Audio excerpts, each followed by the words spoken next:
So, hello everyone. Today I'm going to present my internship work that was done over the summer this year as a part of my master program of biomedical and health informatics. I did the internship training at Renaissance Computing Institute, RENSI. I was affiliated with the translational science team under supervision of Dr. Kimberly Robaski.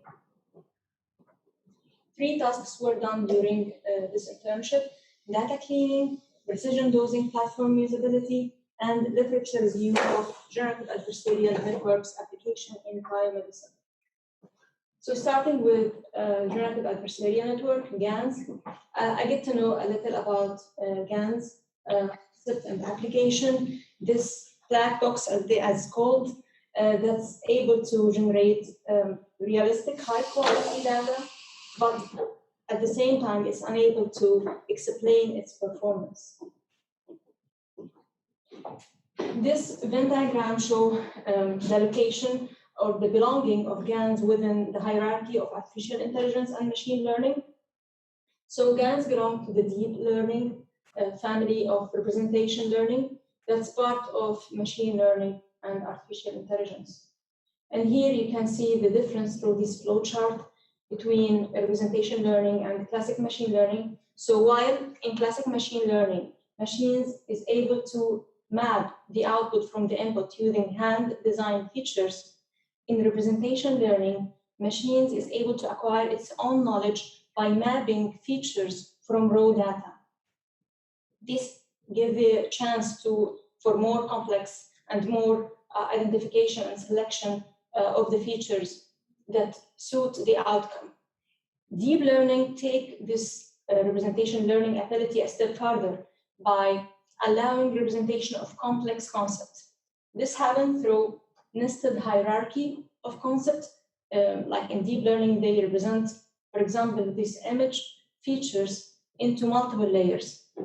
As you see here, each layer is connected to the following one, and the more complex and more abstract features in this layer is identified through less abstract and more simple concept in this layer, and so on, in order to identify the object identity by the end. GAN is a deep neural network that's architecturally comprised of 2 networks, the generator and the discriminator, that's pitting against each other in a minimax game. So the generator transforms the random noise in the data into samples that looks like the real sample and try to do it best so as to fool the discriminator. On the other hand, the discriminator try to differentiate the input coming to it, is it a real sample or a simulated generated sample? Then the discriminator would, the probability discrimination by the discriminator would go in a backpropagation style back to the generator in order to adjust its parameter and enhance its ability to generate more realistic sample. This process of concomitant and simultaneous training of the generator and discriminator continue until conversions happen, and the generated sample here by the generator is indistinguishable from the real samples. So our approach during the literature review, we used Google Scholar search engine, and given that GAN was invented by Goodfellow at 2014, we retrieved the articles between 2015 and 18. We specified our search keyword to generative adversarial network and the discriminator to avoid results related to adversarial training, a term that was used before Ian Goodfellow. Also, we excluded publication related to GAN variant, either artificial variant or loss of function variant, and to focus on publication related to GAN application. And here is some example for the search term we used to retrieve all application of GAN. And then in molecular biology, of course, we use GAN and discriminator and DNA, RNA, and protein. Medical imaging, drug development, and other medical application. This graph summarizes the results of our review. As you see here, the number of publications and the years published. By the end of 2018, the number of GAN applications exceeded 4,000, and medical imaging and drug development were among the most common fields of GAN application in biomedicine. While as you see here, regarding molecular biology, it started later than other fields to apply GAN, but at the same time, if you see that all of the fields are growing exponentially at a similar pace. And I'll go through some examples of GAN application. In medical imaging, GAN has been used to generate new images to translate between image modality. For example, this is a magnetic resonance imaging scan, MRI, that has been translated into a CT scan, computed tomography scan. Of course, translation between images, this is a generated new image, would save extra acquisition time, effort, and money. But at the same time, a researcher would question use of this new image in decision-making regarding diagnosis, because although it's a high-quality, realistic image, but the mechanism by which GAN produce it is not fully understandable and interpretable. That's why this is the current research ongoing to try to understand the mechanism through which GAN produce these high-quality images. Another example from medical imaging is to enhance the resolution and to denoise MRI images. One study mentioned that GAN has been used to restore MRI images that have been defaulted by motion artifact. Like in the setting of pediatric, motion during this long study time, the MRI, lead to some artifact that decrease the quality and resolution of the image and of course affect the diagnosis. So instead of repeating the examination, repeating the MRI for the child, you would use GAN to restore and enhance the resolution of the image, and of course save a lot of suffering for the child and his family. Still in the medical imaging, in the field of microscopic imaging, GAN has been used to denoise, enhance resolution, and even classify skin lesion in the field of digital pathology between normal and abnormal. In de novo drug synthesis, GAN has been used to create and generate a large set of novel molecules with similar physiochemical property to the training sample. Some studies also mentioned that through transfer learning, this small sample of the training molecules may not be needed because the knowledge GAN acquired through some of the training can be transferred into a new drug development process.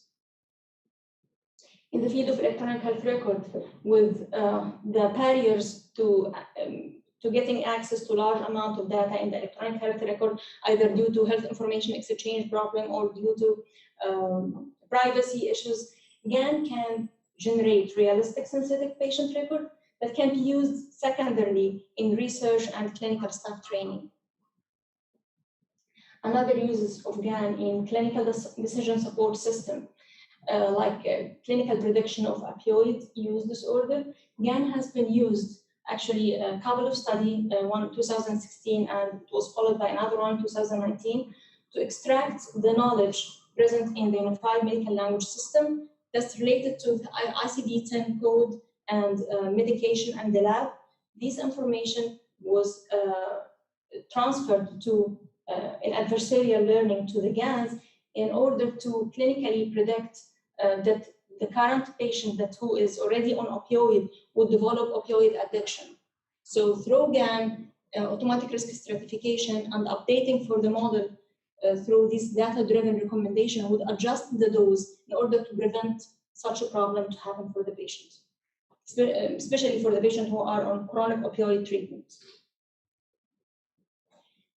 In molecular biology, with the large data explosion coming out from single-cell omic analysis, transcriptomic analysis, although this availability of large amount of data, integrative analysis of these data have been challenged by many biological and technological barriers.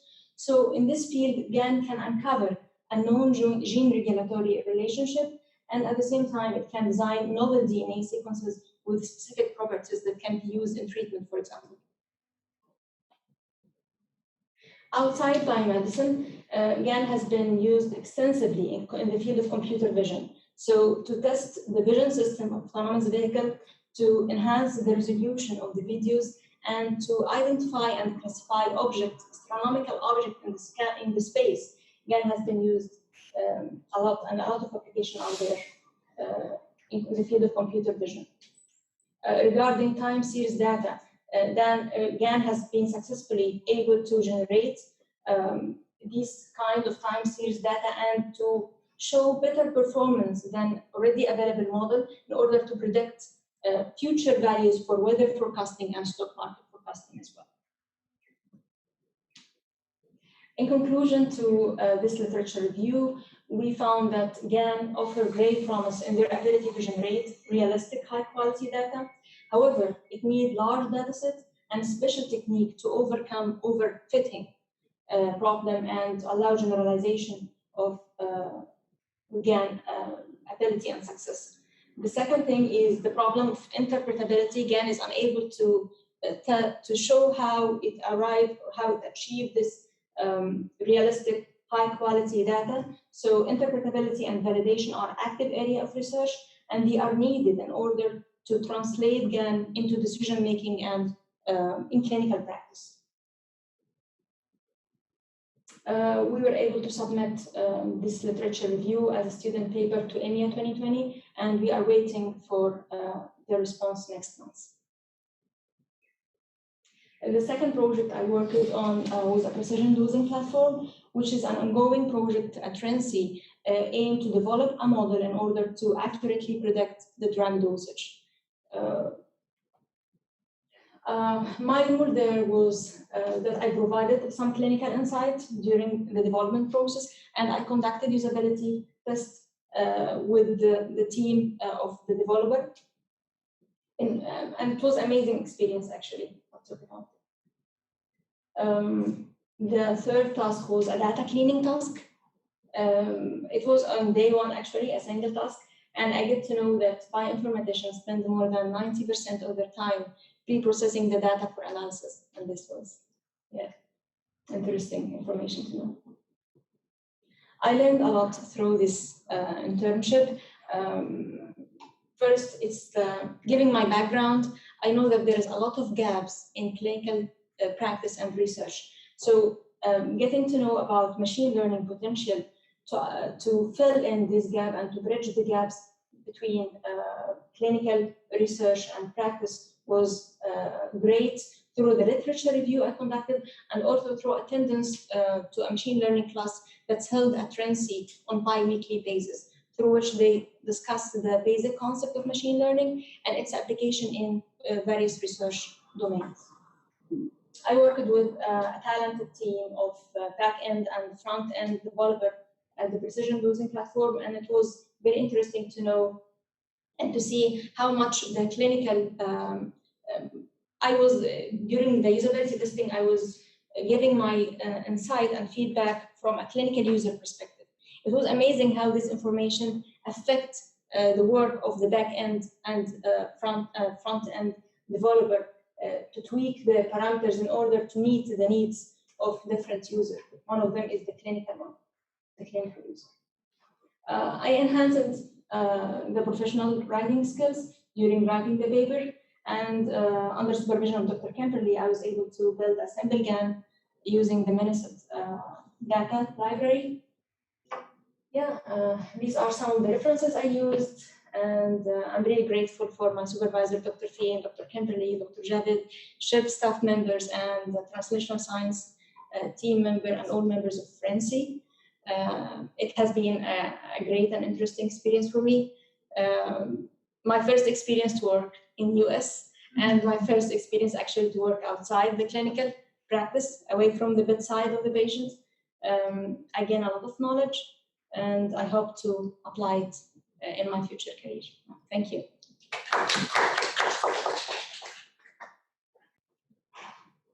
You mentioned that you might speak more about your second project. The precision dosing platform. Mm-hmm. Yeah, it was, I did that in the skills learning. It's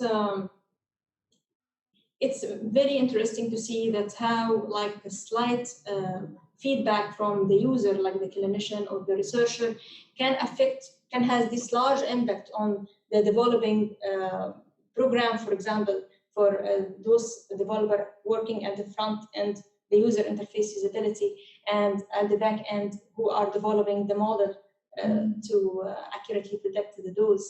So seeing the whole project process. Also, I dealt with some of the project managers there. So it was interesting experience for me to interact with various people working at different roles during the project. Yeah, that's it. I think Eman's role more like contribute her perspective and the evaluation to the platform. That's the way I understand. I think maybe some of the information related to this specific PDP project platform may be sensitive that it's not, she cannot share too much. And it's still an ongoing project as well. Yeah, so it's still an ongoing project. Yeah. I think you did a lot. I mean, for your internship. I have a question for your first project. Yeah, the GAN? Yeah, the literature review, because I'm a librarian, so I'm always interested in the, how you process the literature. Yeah. I think you should keep sharing. Yeah, I'm keeping sharing. I stopped it? You stopped. Oh, Yeah. So the literature. So I wonder how many you listed some terms you included in literature search. And I wonder how many, what is the number of literatures you retrieved from Google Scholar? Yeah, it was about 80 references. Oh, yeah, 80 articles. And we had to filter them in order to reduce, by the end, to reduce the number of references in the So you mean that you enter the terms you identified into the Google Scholar search box and you only get 80? Oh no, the number of the whole publication, I mentioned in the slide, they were like I saw more than 4,000. 4,000. Yeah. And so you manually screened all of them and identified 80 of the most relevant ones? No, I wonder what's the methodology? Yeah, so the number of the 4,000 is the number of the whole application, of the whole publication we retrieved, but we scanned only 80 of them. Most of them was related to the biomedicine. You only analyzed and screened the publications which are related to biomedical and health science. Yeah, and not all of those related to biomedicine because there are thousands. Yeah. We just selected, we picked from them, the most common, among the most common fields, the medical imaging development was the most commonly, reviewed and mentioned. And molecular biology is the field in which, RENCI has the main concern. So that's why we were other fields also, like in cancer classification, in oncology treatments, it was screened. But of course, because of the small period of time, 3 months, actually I worked on this review, I think, for 2 months, total. I just wonder, when you first started this project, did you propose to use Google Scholar, or your on-site supervisor or other managers, they think you should start with Google Scholar? Dr. Kimberly advised me to use Google. Yeah. So this is Kimberly. So I would first point out that in this figure, you probably noticed that to the left, the y-axis is actually log scale. And that red line, as Eman has already said, is the area of interest for us. So we were looking at biomolecular applications of GANs. And so I did steer Eman with regards to the important papers in the biomolecular side of things. And just, as a point of how the project progressed, the first thing I want to point out is that if I may offer a little bit of feedback, I think that this presentation is marvelous, and Eman did a wonderful job in in her internship, she did a really nice job of fitting in with the team and really providing value at every level. So I really appreciate that. With regards to the presentation, certain attention to precision in language is important, and I wish that there were a few places where I wish that the language had been a little bit more precise. I did not write them down as they went by, so I can't be too precise myself in telling you which specific areas, but specific things. But one of them, for example, is that this was actually not a full review article. It was a mini review. The distinction being made that, the entire literature base was not assayed, but thinking, to understand the actual thought process, once Eman had shown such an interest in pursuing and understanding sort of the depth and breadth of how GANs are applied in biomedicine, it became clear that, hey, maybe we should do a broader survey, and that was the consequence, was to create this figure here, which I think really emphasizes how this technology that was invented in 2015 has really taken off, not only in all domains, but also in these other areas, showing that that there's an equal interest across the board, and just coming full circle back around to what Eman said, the publications that you pay particular attention to in the mini review is around 80, and you'll see that red line there is about 100 citations by 2018, and again. She was guided to the more important papers by myself, having worked both in GANs and biomolecular, having bioinformatics training. I hope that answers your question. Yeah, And, very helpful, because when I look at this slide, I look at this, I feel like this is not a mini review scale, this is a lot of paper. And, yeah. and more than 1,000 at the top, and also each of the line actually is above 100. So I wonder if she really screened all of the publications, or just focusing on a core set that you help her selected. But anyway, I feel like this is an excellent approach for Eman. Especially she was not familiar with this machine learning, and again, all of this in this domain. So I think this is very good to get her familiar with the research landscape, and through doing a publication survey and identifying the key areas, and then pave the way for her to learn more about Python and create again, later. So I'm very glad that you guide her this way, because not every outside supervisor, they will ask a student to do a broader survey, know more about the specifics in the domain, at first. Yeah, she's Eman, very curious, really fantastic. I've really enjoyed working with you, Eman. And if I can offer one more small sort of nit of a piece of feedback, if you're giving a presentation and it's not for any kind of commercial benefit, I don't know what the licensing rules are for using figures. This figure that we're looking at here, Eman generated, so this is a unique, but I think there were some other figures that I would have liked to have seen the reference to, even if it's just, the author and the year and the journal that it was published in, and I think that might have helped a little bit also. And having said that, oh my gosh, Eman, you learned so much and you did so much, and I'm so proud of you. Thank you. I think Eman put all the references in the last slide. I wonder if you look at the last slide, she put all the, I totally agree with you. I think she should put some in-text, citation. Every time you go to the end of the PowerPoint, it closes you out. No, it's okay.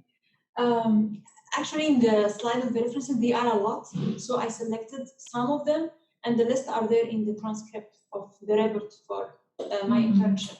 So all of the But still, I think Dr. Kimberly, she suggested you to put the in-text, in slides. oh, If you, slides. in the slides, Okay. if you Yeah. use other people's, Yeah. images, Yeah. you should acknowledge that by insert a citation underneath the pictures, Yeah. underneath the. And it can be very simple. It can just be, like I said, the author, the year, and the journal, or it could be the URL, or it could be even a shortened link where you borrowed the image from. Yeah, I will do. And beyond that, in terms of licensing, for using other people's images, I cannot talk to that. I don't know. I don't really know the IP law for that in that regard. I think it's okay to use it if you're not using, if you're not receiving funds for giving your talk. But be careful about that if you are presenting in a, at a conference at AMI or something like that. Yeah, is Google images should be referenced, like those retrieved from Google? If you retrieve from Google, usually we put the URL, The the link, websites. the website link there. Okay. If you cannot find the author name, Yeah. who owns the images. Yeah. Okay. That's right. I agree with that. Yep. Okay. Thank you. Can I ask a question? In such a fast-moving field with that logarithmic scale, it's not just doubling every year; it's 10xing every year. Are there strategies in place for you to maintain relevance? If you're using a model that's 6 months old, it's extremely out of date. And so you're coming not from a place of knowing about deep learning and GANs. How do you know whether what you're reading is relevant? How do you maintain at the forward cusp of the research? Yeah, actually, most of the GAN application were in fields. If you go back to the graph, in fields like molecular biology, most of the application started in 2016. Right. So I was mainly depending on the keywords. Like I'm looking in application for example, medical imaging. So in medical imaging, they started since 2015. I'm trying to pick some application in 2015, 16, 17, and 18, and select from them because of this large number of publication. GAN is, as you said, every few days or maybe every day, Dr. Campbell, correct me, they would update the model with either new architecture.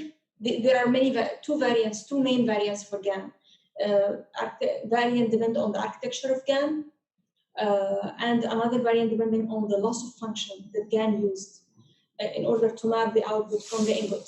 So every now and then there are new architecture and there are new experimented loss of function. Some of the old or what's called vanilla GAN invented by Goodfellow still used, but some addition to it are there. So I was mainly focused on the application and the year, not on the GAN architecture or GAN variants. Yeah, go ahead. And I was just going to jump in because I think the question was sort of more of a broad strategic in nature, which I wanted to protect you a little bit, Eman, because it's a little bit unfair in your 3-month internship to kind of understand where is the field as a whole going. And but what I could kind of offer is, and Eman, probably you saw the same thing in your mini review, is that a lot of these papers are, as you said, about applications. It's really not around the basic research on the computational development of these ideas about generative adversarial networks, but rather about the application of this particular idea that came to fruition in 2015 by Goodfellow et al. And so what we're seeing is an explosion of interest in actually applying Goodfellow's ideas in the biomedical sciences and in other sciences. And so there are for sure There's research being done on, as Eman said, on the architecture. There's also a very active area of research is on interpretability. So now you have this thing that can generate realistic data. Can it tell us how it's so good at doing that? That would be incredibly useful. And so that's an active area of research. Keeping up on that probably is a lot less strenuous than keeping up on what models are out there that have already been trained to solve the kinds of problems that you want to solve. And so, having said that, I don't know that you need to keep up on that so much, because maybe the right approach is, if you have a problem that you need to solve, take one of the vanilla GAN architectures off the shelf and train yourself a new model. I mean, it's almost easier to do that than to keep up with it. But really this figure is showing the excitement around this technology and more about the applications of this technology than it is, I think, showing the moving of that technology. Would you agree with that, Eman? Yeah, of course. It's the problem that many researchers in either medical imaging to diagnose a patient or in drug development to approve this drug, they mentioned the two problems of GAN. It's need interpretability. We need to understand how GAN achieve such high quality realistic images or data.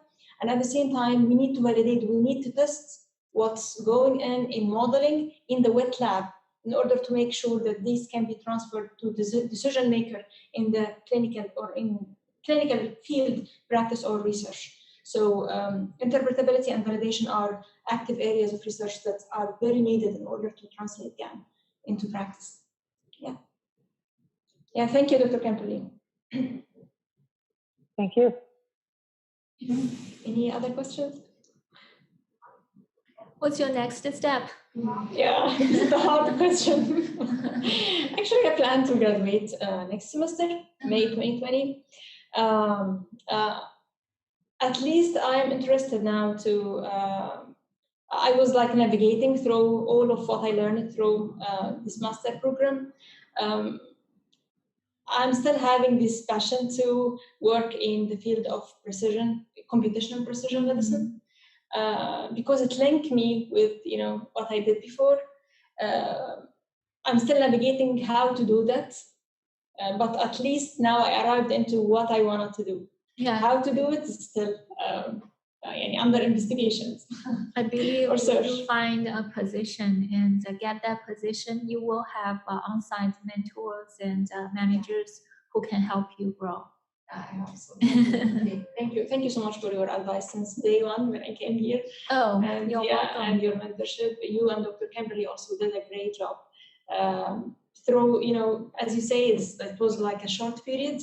And I learned a lot from Dr. Kemperly and from the people there at Trinity. The working environment there is very, charming and respectable. Very glad to hear you had a successful internship. Yeah. Are you still doing work with Dr. Kemperly? Actually, this can be offline. Yeah. We finished an ongoing project. We are still discussing if we should do another project or not. Still, we didn't finalize the decision. But yeah, it was an interesting experience. Either I continue with them or not. Yeah, it was interesting. Yeah. And so thank you so much for your attendance, and I really appreciate your help, Nancy, to arrange for this thing. And Congratulations. Yeah, thank you. Thank you. Thank you, Dr. Well done, Eman. Thank you. Thank you for letting me. Oh, thank you. This is fascinating. Thank you so much. Good luck.